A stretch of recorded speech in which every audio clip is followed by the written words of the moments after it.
We have a pretty good idea what the immediate future of bikes holds, but what happens after that?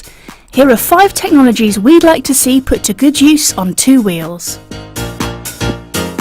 Regular carbon is old hat these days.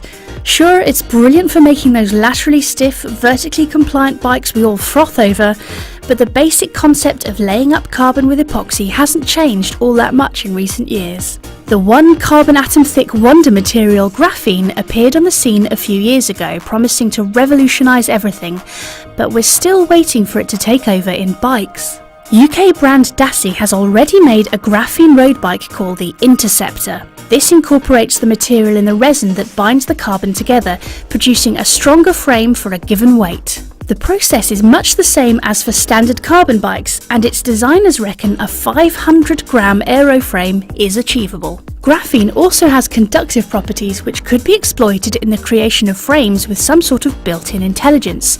The possibilities are intriguing. Imagine if you never had to clean your bike ever again.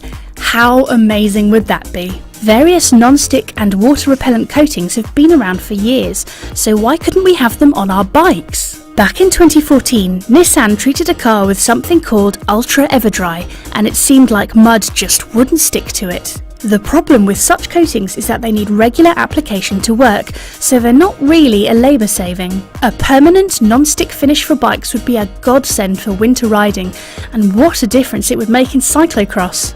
Washing bikes in winter is an unpleasant task, and one that can actually damage your pride and joy if you do it wrong and blast water into your bearings. The bike of the future might just need a quick shake for all the mud to slide off.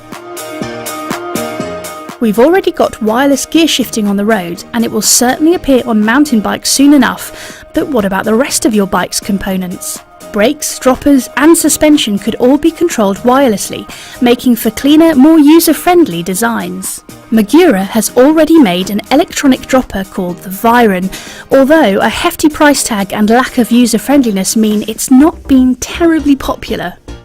Imagine if you never had to route another cable through a frame, and if swapping your dropper post between bikes were as simple as undoing a single bolt and yanking it out. More wireless kit would mean keeping extra batteries charged, but if it simplifies frame design, drops weight and makes maintenance easier, then we reckon the trade-off might well be worth it. Convincing riders to use wireless brakes might be a little tricky, however. Modern mountain bike suspension is pretty incredible, combining lightweight with truly impressive performance. At the moment, on-the-fly adjustments tend to be limited to climbing lockouts and the like, but what if you could precisely adjust damping as you rode? Fox's never quite available live valve promises to offer something along these lines, but what we'd really like to see is a true magnetorheological damping setup as found on certain supercars like the Audi R8. Magnetorheological systems use a damping fluid containing tiny magnetic particles whose behaviour can be controlled by electromagnets. By precise adjustment of a magnetic field, the viscosity of the fluid can be altered. In practice, this means you could radically adjust the feel of your suspension with the flick of a switch, or a computer could manage its behaviour for optimum performance. Like electronic gears, such a system would need to be powered, and that brings us to our final piece of tech. Piezoelectric materials generate a voltage when they are subject to mechanical stress, and this phenomenon can be exploited in some interesting ways. Way back in 2008, researchers at a French university were able to demonstrate that a piezoelectric generator could be used to produce a few milliwatts of power, theoretically enough to power a small LED light. We'd love to see such a system employed to keep Di2 batteries topped up, or to power your Garmin on a bikepacking expedition.